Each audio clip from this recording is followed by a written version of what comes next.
नमस्कार, आमी एस्ट्रोलजार रीना भरद्वाज। आमार सकल बंधु एवं फलोयार्सदेर कि यूट्यूब कि फेसबुकेर सकलके शुभेच्छा जानाई। शुभेच्छा एवं आगाम काली पूजारो शुभेच्छा जानिए आजकेर এই ভিডিওটি शुरू करছি। आजकेर ভিডিওটির मूल विषय হচ্ছে যে কালী পূজার পরবর্তীকালে তো ভাইফোঁটা আসছে বা কোথাও কোথাও এটা ভাই দুজ নামেও কিন্তু পরিচিত।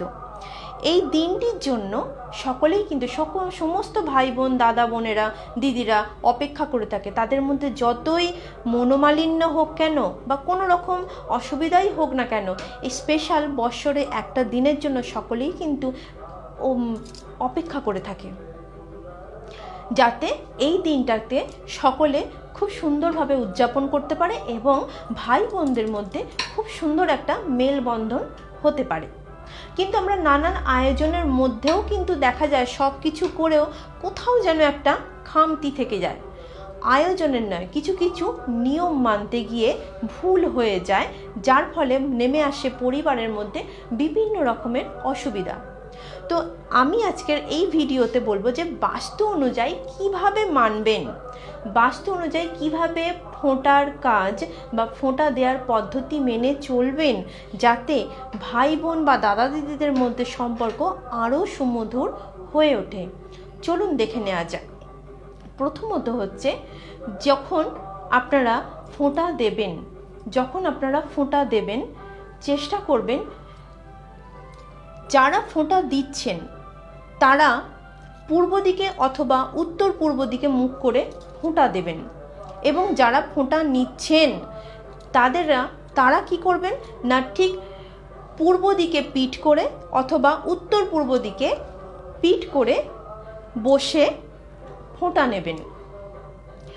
উভয়ই কিন্তু কোনো একটা পিঁড়ি বা আসনের মধ্যে বসবেন, কারণ মনে করা হয় যিনি ফোঁটা দিচ্ছেন তিনি যদি খালি মেঝেতে বসে ফোঁটা দেন তাহলে তার মধ্যে যে শুভ শক্তি জাগ্রত হয়, ভাইয়ের জন্য দাদার জন্য জমের দুয়ারে কাঁটা দেওয়ার জন্য, সেই শুভ শক্তি আর্থিক মারফত মাটির মধ্যে চলে যায়।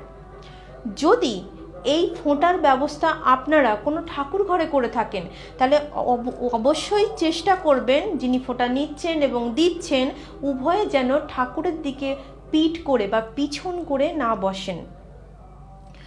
নেক্সট হচ্ছে, ফোঁটা দেওয়ার জন্য যে পাত্রগুলি ব্যবহার করবেন, অর্থাৎ ফোঁটার সামগ্রী, ফোঁটা দেওয়ার জন্য যে যে সামগ্রী লাগছে সেগুলি যে পাত্রের মধ্যে রাখবেন চেষ্টা করবেন অবশ্যই পাত্রটি যেন ধাতব হয়, অর্থাৎ কাঁসার, পিতল, ব্রোঞ্জ, রূপার এগুলো হতে পারে, কিন্তু কখনোই লোহার বাসনকোসন বা স্টিলের বাসনকোসন কখনোই ব্যবহার করবেন না।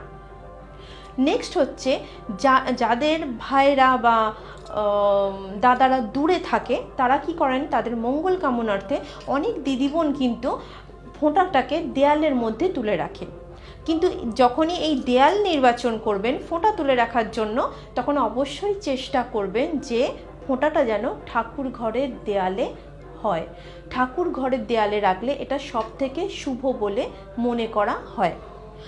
আজকের এই ভিডিওতে আমার বলা পদ্ধতিগুলো বা বাস্তু নিয়ম মেনে যদি এই পদ্ধতিগুলো ভাই ফোঁটার দিন পালন করেন তাহলে আপনাদের মধ্যে বা ভাই বোনের মধ্যে সম্পর্কে একটা সুমধুর বাতাস বয়ে চলবে সারা জীবন। নমস্কার।